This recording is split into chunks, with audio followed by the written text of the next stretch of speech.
Budget के दिन सब इकोनॉमिस्ट बन जाते हैं, ट्विटर पे ज्ञान, व्हाट्सएप पे फॉरवर्ड, और रियल लाइफ में मिडिल क्लास बस एक ही सवाल पूछता है, भाई मेरा फायदा हुआ या नहीं। और मार्केट का हाल देखो, बजट आने के बाद मार्केट ग्रीन होने लगता है और लोग लाल हो जाते हैं। लेकिन इस साल का बजट थोड़ा अलग लग रहा है। आज हम ना भाषण देंगे ना हेवी नंबर्स बताएंगे, बस सिंपल लैंग्वेज में समझेंगे कि बजट होता क्या है, पैसा जाता कहाँ है, और बजट 2026 मिडिल क्लास के लिए सच में हेल्पफुल है या नहीं। अब सबसे पहले ये जानते हैं कि बजट होता क्या है।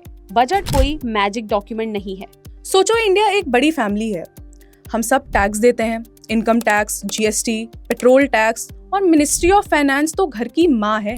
अब इन्हीं को डिसाइड करना होता है कि किस चीज पे पैसा पहले खर्च हो, स्कूल, हॉस्पिटल, रोड या डिफेंस। बस इसी प्लानिंग को कहते हैं यूनियन बजट। इसमें 3 चीजें होती है, पैसा आएगा कहाँ से, पैसा जाएगा कहाँ, और फ्यूचर का प्लान क्या है। अब सवाल ये है कि बजट का पैसा डिवाइड कैसे होता है। गवर्नमेंट का पैसा मेनली 2 टाइप का होता है। रेवेन्यू एक्सपेंस, जो बार बार आता है, जैसे salaries, pension, subsidy, interest payment. दूसरा कैपिटल एक्सपेंस, एक बार खर्चा करो और लॉन्ग टर्म का फायदा, जैसे रोड, रेलवे, फैक्ट्रीज, हॉस्पिटल्स। और बजट 2026 का मेन फोकस यही है, कैपिटल एक्सपेंडिचर। इस साल का टोटल खर्चा अप्रॉक्स 53.5 लाख करोड़ है और उसमें से 12.2 लाख करोड़ सिर्फ डेवलपमेंट के लिए है। Roads, railways, high speed trains, semiconductors, manufacturing, मतलब फ्यूचर के लिए इन्वेस्टमेंट। अब सवाल यह है कि पैसा किस किस डिपार्टमेंट को मिला। सिंपल ब्रेकडाउन सुनो। Railways 2.77 lakh crore, high speed rail corridors, Mumbai to Pune, Delhi to Varanasi जैसे रूट्स। मैन्युफैक्चरिंग और टेक्नोलॉजी सेक्टर के भी काफी इनिशिएटिव अनाउंस किए गए हैं। सेमीकंडक्टर मिशन 2.0 के थ्रू इंडिया इलेक्ट्रॉनिक्स और मैन्युफैक्चरिंग में सेल्फ रिलिएंट बनेगा और ग्लोबल सप्लाई चेन में अपना एक स्ट्रॉन्ग पोजीशन एस्टैब्लिश करेगा। इस लोकल मैन्युफैक्चरिंग को इनकरेज करने के साथ ही एम्प्लॉयमेंट और इनोवेशन भी बढ़ेगा। और हेल्थ सेक्टर में कैंसर की 17 मेडिसिन सस्ती हुई, बायोफार्मा शक्ति 10,000 करोड़। एग्रीकल्चर सेक्टर में मॉडर्नाइजेशन और टेक्नोलॉजी का फोकस है। भारत विस्तार नाम का AI बेस्ड टूल फार्मर्स को उनके क्रॉप्स, सॉइल हेल्थ और इरिगेशन डिसीजन में गाइड करेगा, जिससे प्रोडक्टिविटी और एफिशिएंसी दोनों इंप्रूव होंगे। साथ ही हाई वैल्यू क्रॉप्स पे ज्यादा फोकस होगा, जो फार्मर्स की इनकम को सस्टेनेबली बढ़ा सके।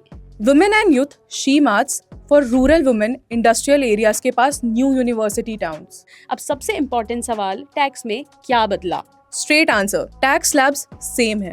पर एक अच्छी बात यह है कि अगर आप 12,75,000 तक कमाते हैं तो न्यू टैक्स रिजीम में आपको 0 टैक्स देना होगा।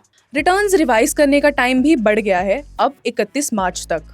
लेकिन इन्वेस्टर्स के लिए थोड़ा चैलेंज है। फ्यूचर एंड ऑप्शंस ट्रांजैक्शन पर STT बढ़ा दिया गया है और बायबैक पे भी टैक्स रूल्स अब और स्ट्रिक्ट हो गए हैं। मतलब जॉब वाले थोड़ा सेफ हैं, ट्रेडर्स और इन्वेस्टर्स थोड़े हर्ट।